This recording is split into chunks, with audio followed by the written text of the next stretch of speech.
What's up? So I'm at my park, Patterson Park. I just want to come and share something with you real quick that is pretty alarming to me, and maybe you'll find it the same. The Baltimore Collegiate School for Boys, the charter is up for renewal, and they've, at the onset, have received a recommendation to not renew. I want you to hear a little bit about what Mr. Edwin says and talking about why they've received the recommendation to not renew. My name is Edwin Avent, and I am one of the co-founders of Black Professional Men. I've come to you now in the role of the president and CEO of the Five Smooth Stones Foundation. Five Smooth Stones Foundation operates the Baltimore Collegiate School for Boys. We opened our school in 2015 with about 168 boys. Now we're up to 450 boys. Wow. All right. Our first class of boys graduated from 8th grade at our school in 2018. From the 8th grade, 90% of them graduated 4 years later, last June. That's right. All right, in the city, that graduates people at 68%, and black boys at 61%. 90% of our boys graduated last June. Half of those boys are in college right now as college freshmen.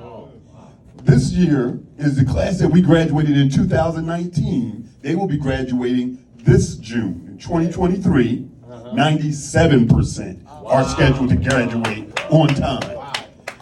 Every so often, when we opened up, we had 5 years on our charter. At the end of that 5 years, we had to apply for a renewal. We were given a 3-year renewal with conditions. Last year was year 2, this is year 3, so we had to put in our application for renewal again. Well, we were just informed last week that they're considering not renewing our charter or giving us a 3-year renewal. So just the fact that in the same sentence you say either non-renewal or 3 years means we're at war. Yeah. And the reasons they're giving to me are very flimsy. They rate you in 3 different areas on a rubric. It's your academic performance, it's your culture and climate, and then it's your finance and governance. So in our academic performance, we're fine, we're developing. In our culture and climate, we're fine. We moved those suspensions from 108 last year to only 14 this year. But in our area of finance and governance, that's where they're coming after us. Not on finance, but in the areas of operational capacity, they started hitting us with letters of concerns or letters of reprimand. And all you got to do is get 5 of those. And if you get 5 of those, you're flipped into automatic recommendation for non-renewal. Wow. So in the beginning of the year, in September, we got like 3 reprimands on data entry. Wow. I elevated somebody new who was putting in attendance, and she was putting it in, but she was putting it in wrong. As opposed to them saying, something's happening with the way you're putting in, let's send somebody over there to show you how to do it correctly. Right. And boom, they started building this paper trail. And I'm like, why are they hitting us with all these types of reprimands? Not only that, in our second month in October, some of our boys brought knives to school and jumped one of the classmates after school, so we had to suspend those guys. Right. Well, Dr. Wilson, who's been out of the country for the last year, a few years, he did the suspension the old way they do suspensions. Nowadays, like when we were in school, the principal could suspend you and you go home. Right. Nowadays, you do suspensions, you gotta send it to North Avenue to the Office of Suspensions. And they gotta review it to determine whether or not they're gonna allow you to suspend somebody. So that boy can come to school, those boys can come to school day after day until they make that decision, but those boys are the boys who threaten the life of this other boy with knives.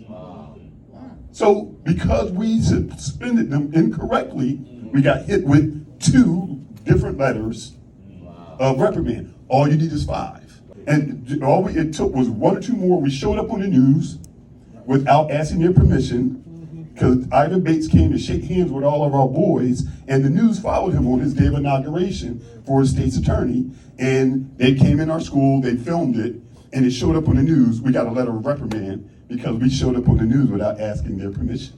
What's happening now on this Tuesday at 5:30 p.m. at our school, 2525 Kirk Avenue, North Avenue will come to talk to our families and the community and tell them the state of what's going on.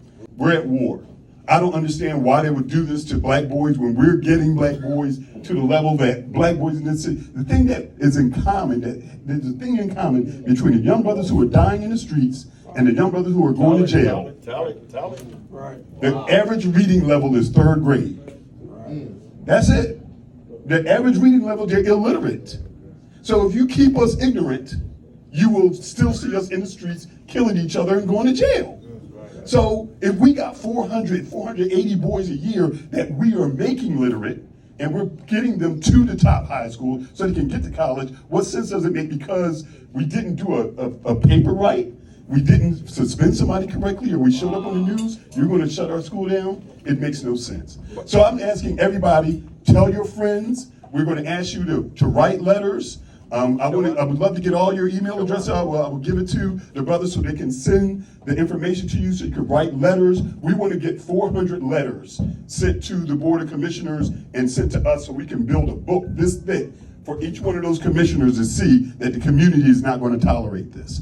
All right, and so you can show up and be there with us. Bring your whole crew on Tuesday at 5:30. Let's fill our gym. Let's pack it so full that they feel intimidated, like, oh my God, there's no way we can recommend this school not be renewed because the community believes in it that much. So the first thing that comes to mind to me is, where's the grace in minor infractions, as Mr. Edwin mentioned?